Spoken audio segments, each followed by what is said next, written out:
फतेहपुर से सपा सांसद नरेश उत्तम पटेल के कानपुर स्थित आवास पर हमले और महाराजपुर के रामानुज भागवत वेद विद्या पीठ के छात्र की मौत के मामले में सपा नेताओं ने शुक्रवार को पुलिस आयुक्त से मुलाकात की। दोनों मामलों में राष्ट्रपति के नाम ज्ञापन देकर कड़ी कार्रवाई की मांग की गई।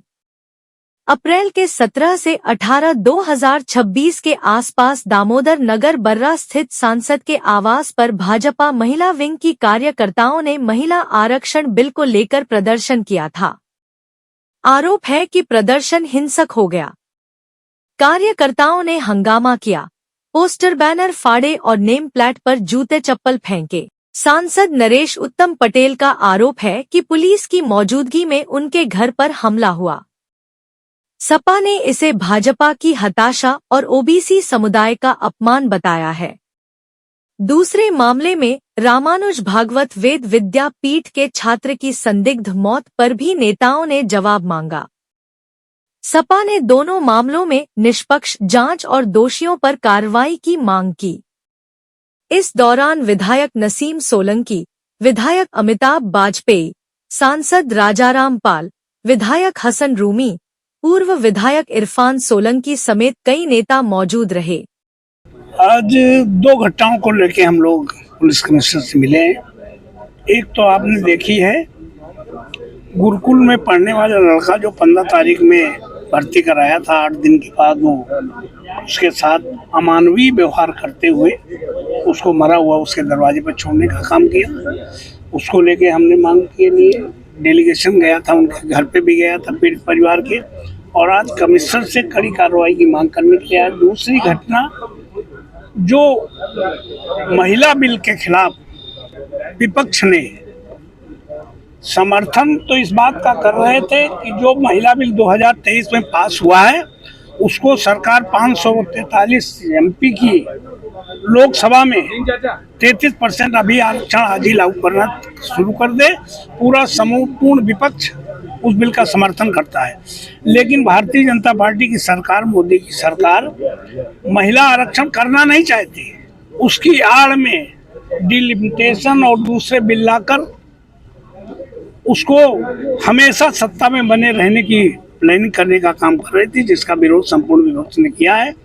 उसको लेकर भारतीय जनता पार्टी ने हमारे सांसद नरेश उत्तम के घर पे सांसद लगी प्लेट पर महिलाओं के साथ और कुछ गुंडों के साथ हमला करने का काम किया, जूते चप्पल चलाने का काम किया, और हमारे वरिष्ठ नेताओं को उनकी फोटो नीचे रखकर वो फोटो वायरल करने का काम किया।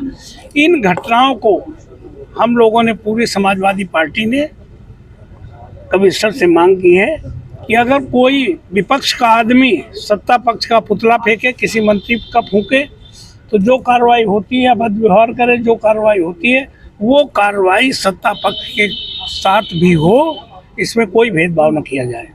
दो महत्वपूर्ण मुद्दों पर हम लोग आए थे। एक तो जो गौरिया गांव में एक हृदय विदारक घटना हुई है, उसके विषय में हम लोग अपनी बात कहने आए थे कि पीड़ित परिवार से हम लोग मिल करके आए हैं।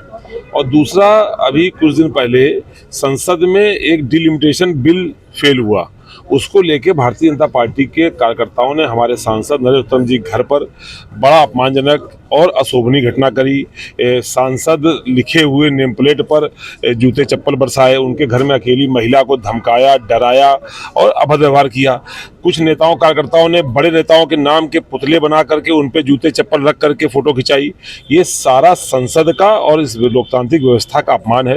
लोकतंत्र में विरोध करने के तरीके होते हैं पर उसकी मर्यादा होती है। तो ये सारा जो एक्टिविटी हुई है, जिसमें आपराधिक घटनाएं भी शामिल हैं, जिसमें लोकसभा के विशेषाधिकार का हनन भी शामिल है और आपराधिक घटनाएं हैं, इन पर सख्त कार्रवाई करे जाने को, वो कार्रवाई जो यदि विपक्ष का व्यक्ति करता तो जो कार्रवाई होनी चाहिए वही कार्रवाई भारतीय जनता पार्टी के जो गुंडा प्रवृत्ति के कार्यकर्ता हैं उन पर करे जाने की मांग को लेकर हम लोगों ने राष्ट्रपति को संबोधित ज्ञापन दिया है और एक पुलिस कमिश्नर को एक तहरीर दी है अर्पित यादव पार्षद की तरफ से।